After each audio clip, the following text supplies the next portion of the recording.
Hey everybody, Johnny B. Good here. Hello and good afternoon. Greetings from Joplin, Missouri. Alright, we are currently traveling on Interstate 44 west.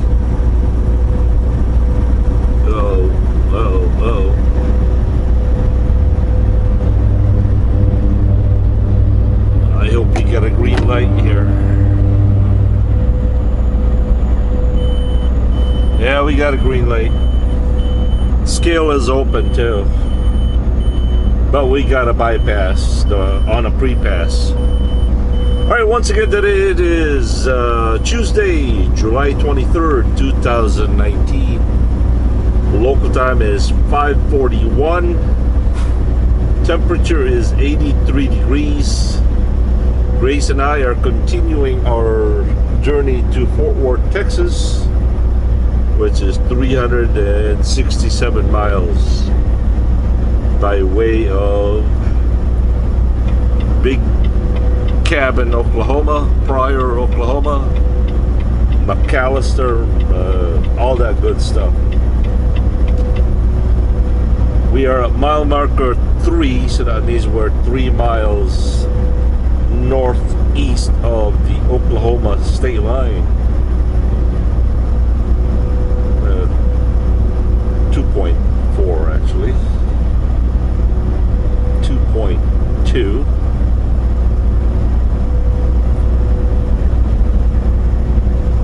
So far it has been a very enjoyable day. Beautiful day today.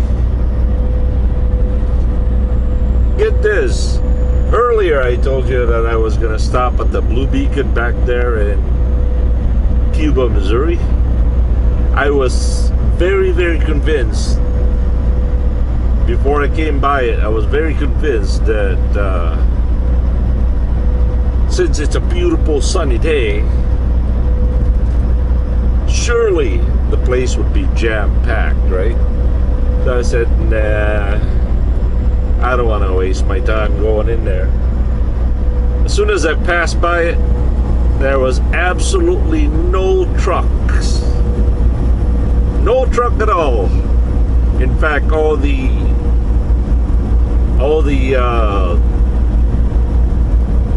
people that worked there, they were just huddled all over the place, you know, in the front gate or in the front door, chewing the fat. And I thought, yeah, go figure, right? I don't know, that's just the way it works, I guess. Alright, how about a couple of shout outs to Reagan Hammett, Stefan Gagny out of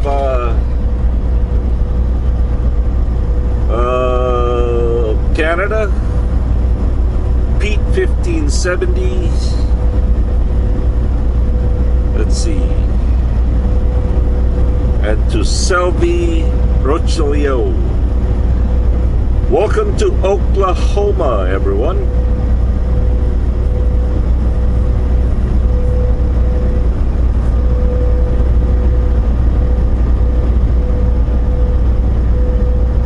What else is going on today? Don't forget to visit LHL's print shop, Long Haul Larry's print shop.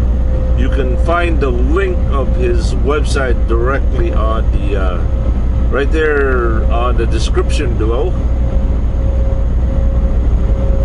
Go and subscribe to the website. Order your merch if you wish to do so. Or you can go to www.lhlprint.com.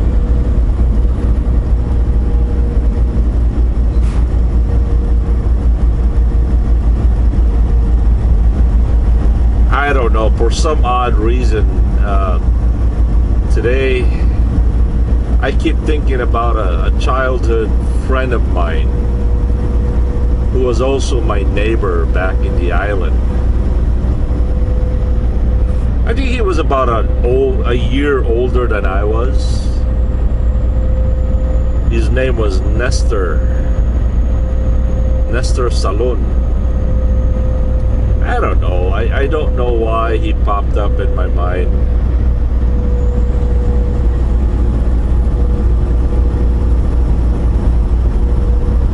Hey, check that out. A home-built aircraft. Wow, look at that. Pretty cool. Looks like a twin-seater.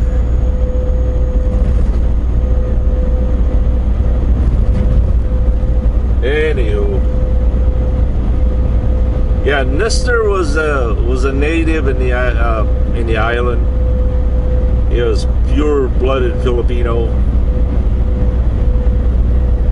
and as I said, we were neighbors. And of course, we only had one school in the whole village, in the whole barrio. So, but I think it was him and my brother Andy that were really, closer, because they were at the same age. Now, I must confess, when I was a little boy in the island at the age of 10 or 11 or 12, I could climb trees and all that stuff, but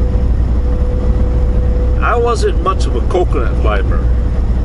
I could climb the short coconut trees, but please understand, we have coconut trees that are, at the time when I was young, they might as well be 500 feet tall.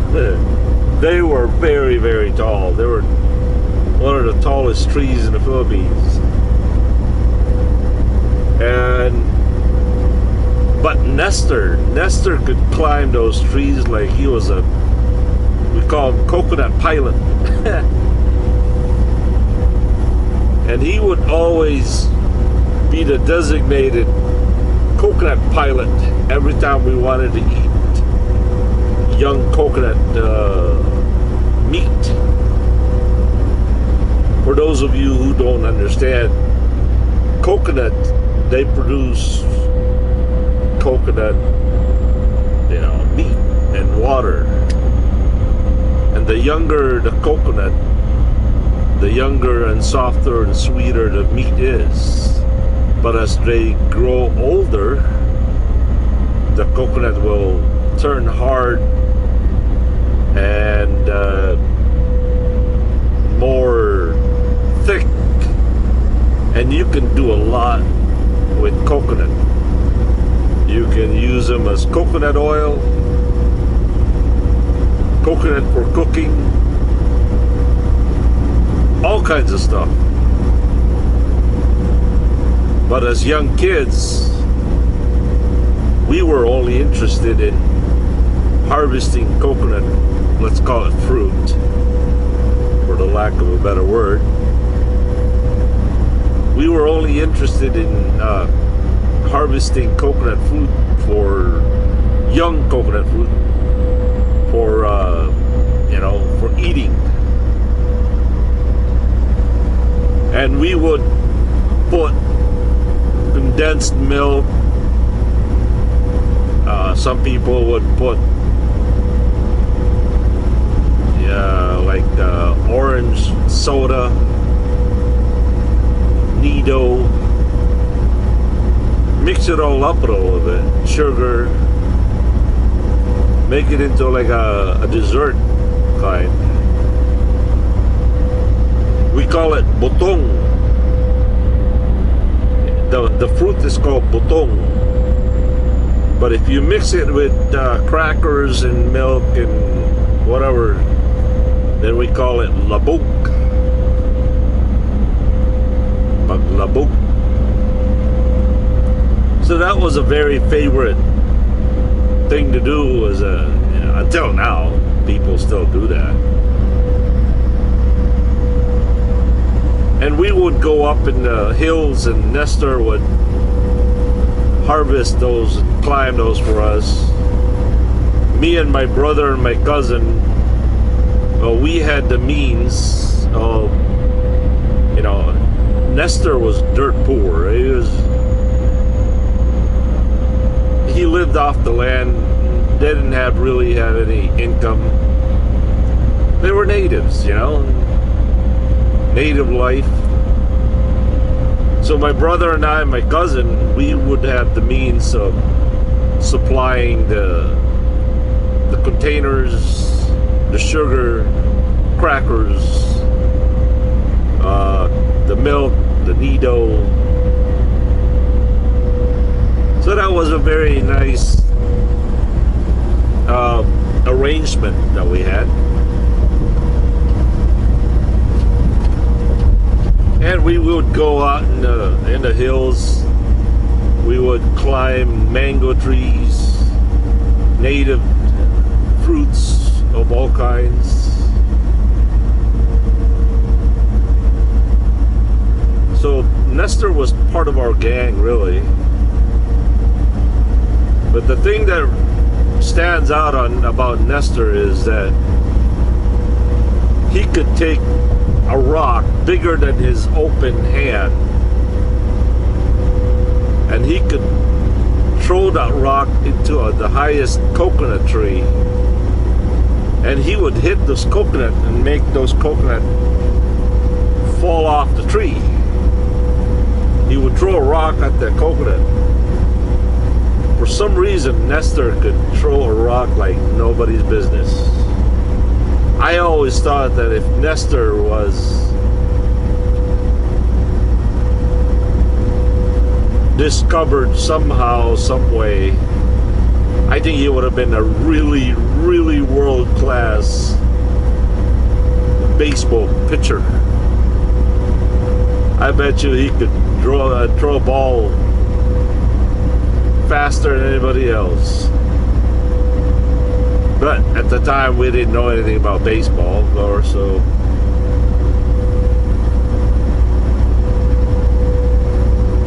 And I think right after high school, Nestor migrated to the mainland of Mindanao from Camiguin Island, and he went up to the Bukidnon province, and at that time Bukidnon was not a very safe place to go.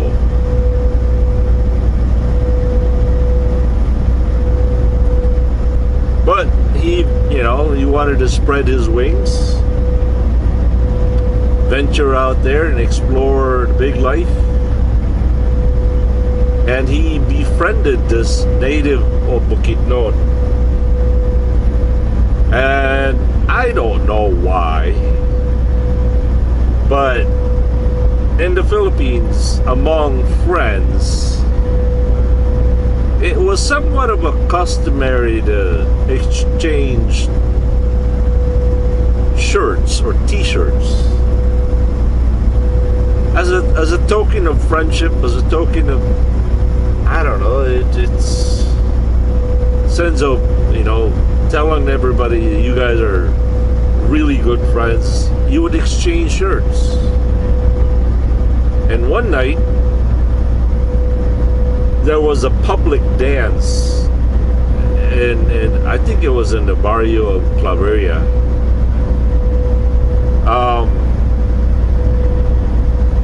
There was this public dance, and the way public dance works in the Philippines is, if the barrio wanted to raise money, they would go out and hire a sound system, kind of like a DJ version of it over here.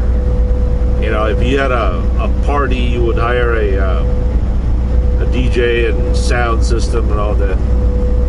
But back then, well, until today, they still practice that.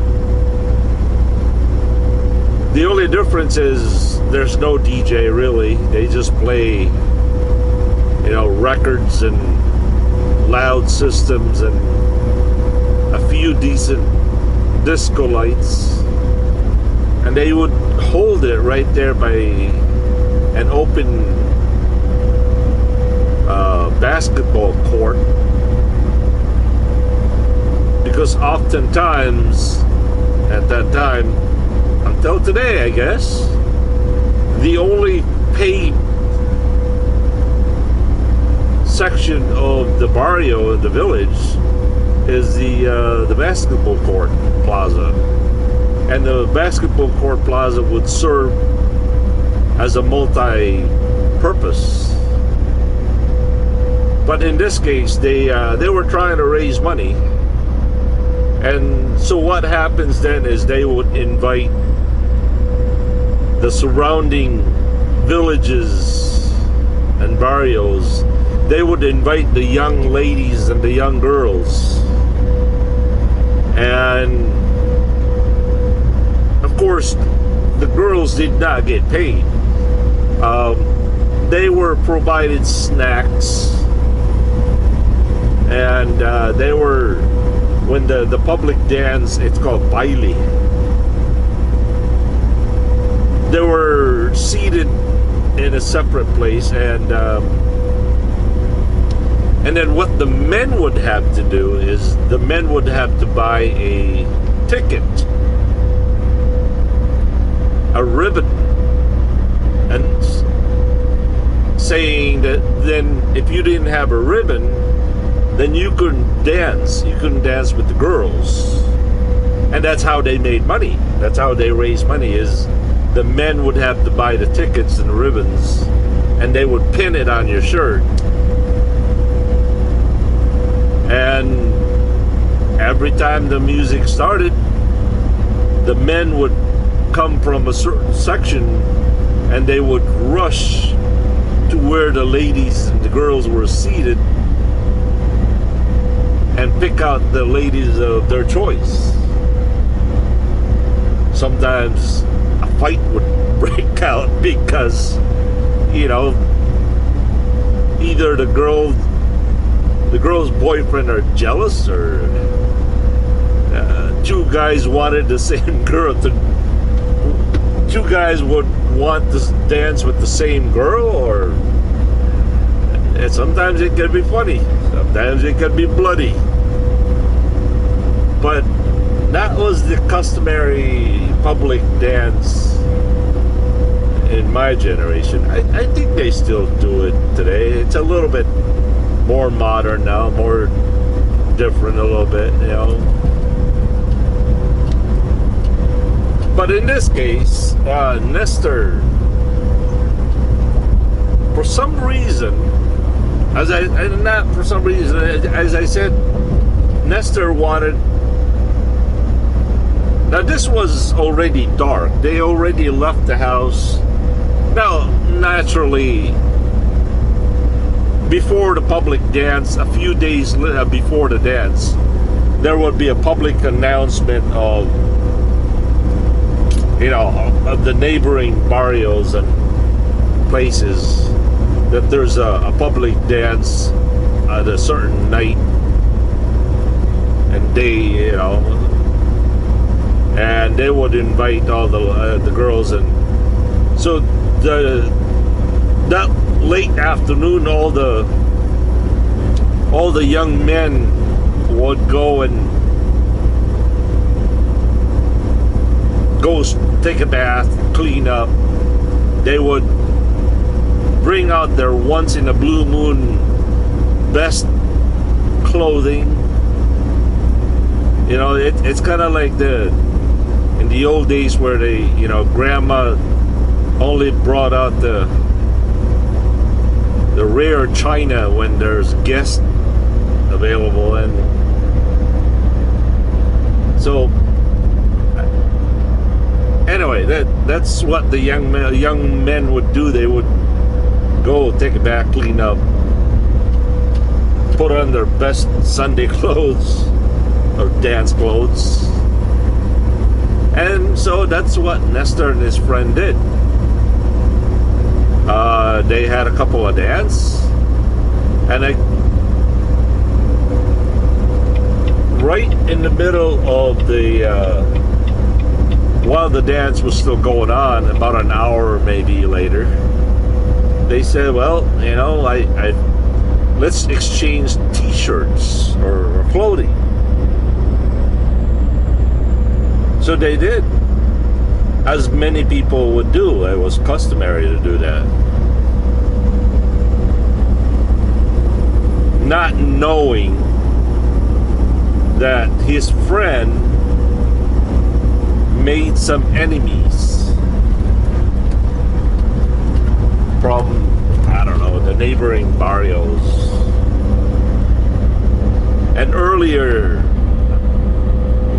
that night, this enemy of, I don't, let's just call him Caesar.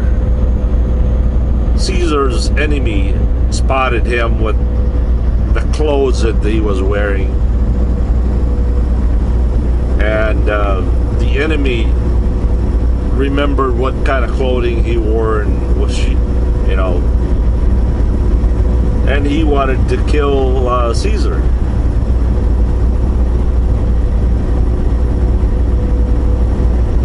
And it just so happened that I remember Nestor was very new at this in Claveria. He didn't really know anyone. He didn't make any fight with anyone. He didn't make any enemies.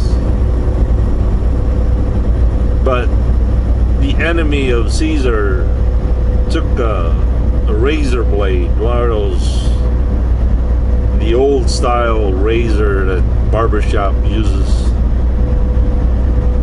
and he came and attacked who he thought it was Caesar,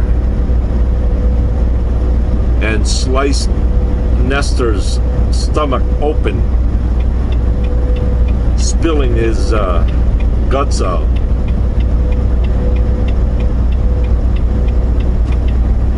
And I think the hospital at that time, the closest one was about 4 or 5 hours away.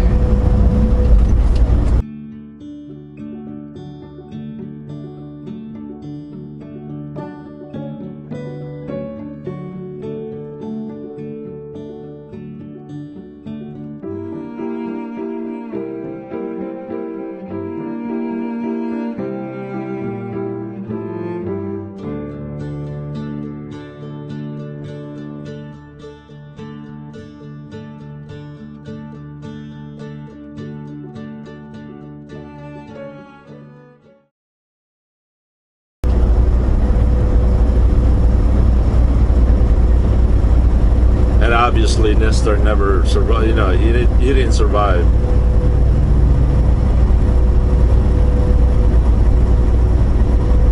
I don't know. Sometimes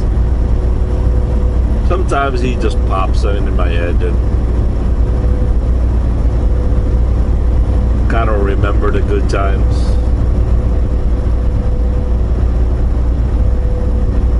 By the way, a little bit of information with Nestor. Nestor's mom was a natural. She was a very gifted masseuse. Oh, I wouldn't call it masseuse. If you had a sprained ankles or back pain, she could, I guess you could call it a masseuse, but she would massage your body and for the purpose of healing, not for the purpose of pleasure. And she would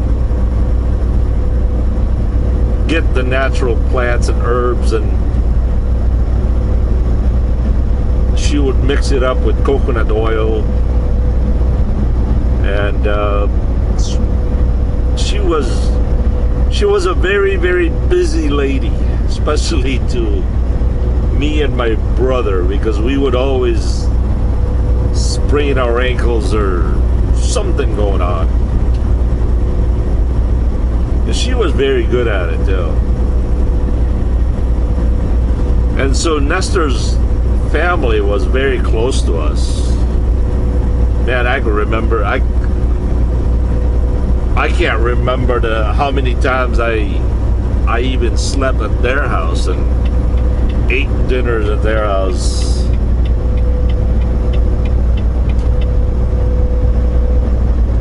And Nestor would always somewhat be, he was very, what do you call it? He was very shy.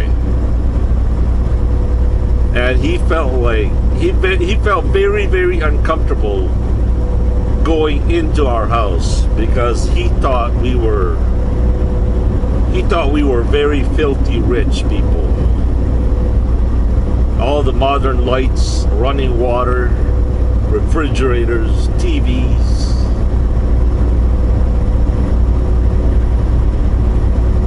But we would always force him to go and eat with us, stay with us.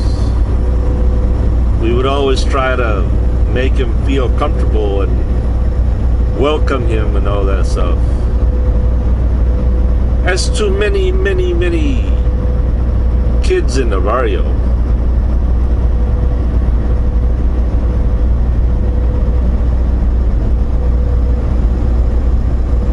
And that was the best of times.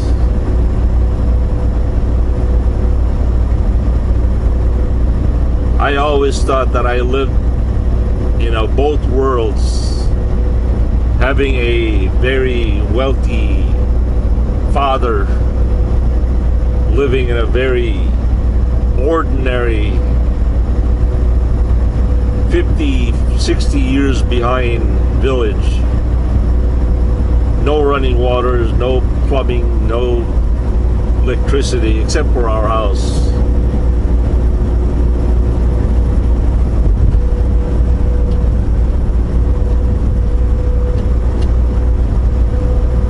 I lived as a prince when I got home, but I played as a native when I went to the village and played with the kids.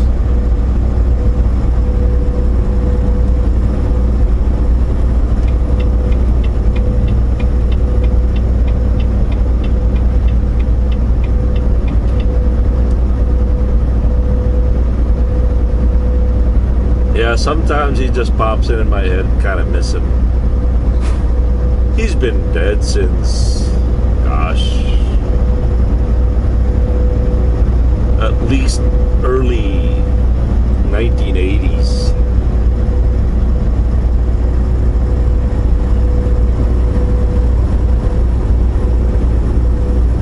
I always thought, what would have happened if Nestor lived in this time period?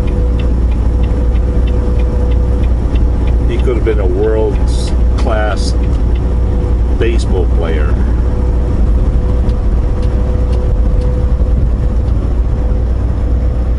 And it also happened that his dad's name was Juan. And I am also known in the village as Juan. So we would tease each other. We would call each other Sangay. Sangay means if you had a friend named the same name as you would call each other Sangay,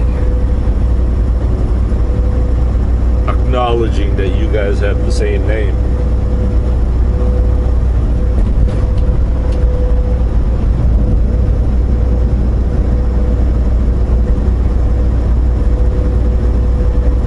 And it was kind of funny too, because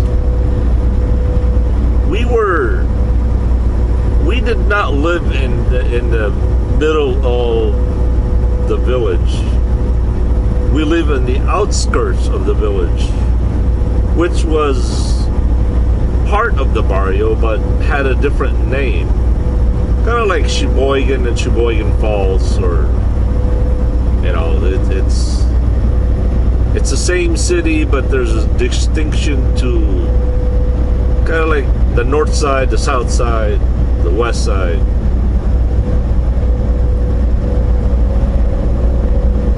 And as kids, we would play games. We would always team up.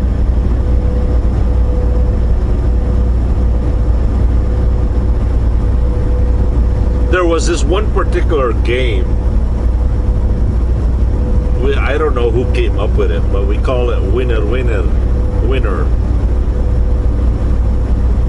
And what that entails was somebody would climb up a coconut tree, take the coconut leaves, and make a native coconut ball with it. And let's see if I can get this right. You had two balls. You had two teams. I think they were as low as 5 member a team.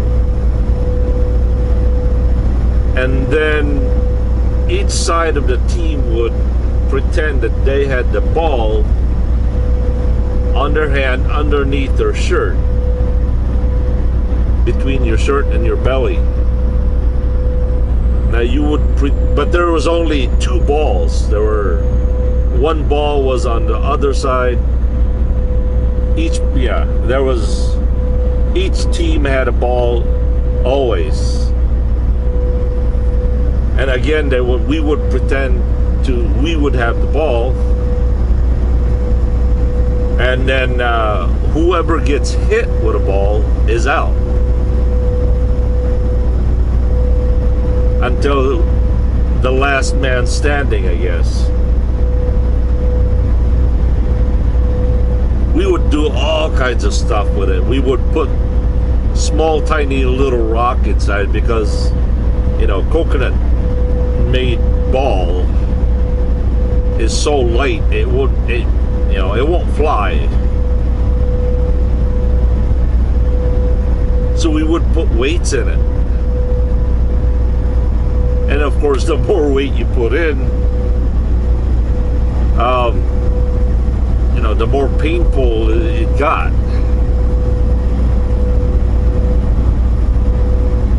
Now, as genius as I was, the only masking tape in the whole island was my dad. I would wrap our ball with masking tape, and that would make it last longer, make it feel more solid. But my dad would import that all the way from the United States, the masking tape.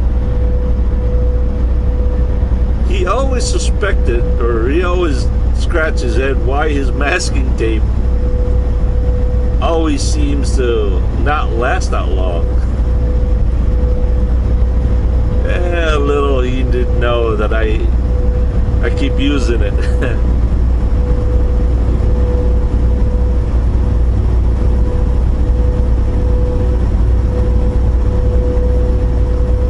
Just imagine if you pretended you had a ball and the other person pretended they had a ball. You would go at each other trying to intimidate.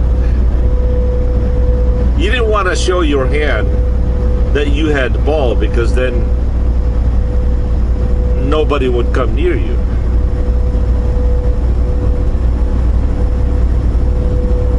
I don't even know if the kids today still play that or not.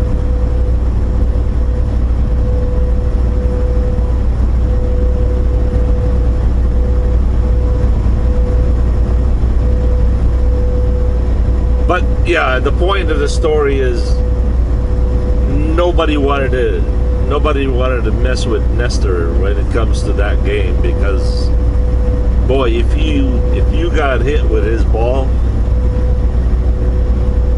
you were in serious pain.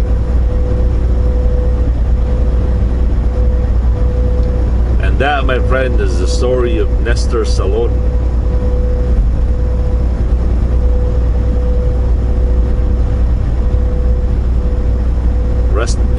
my friend.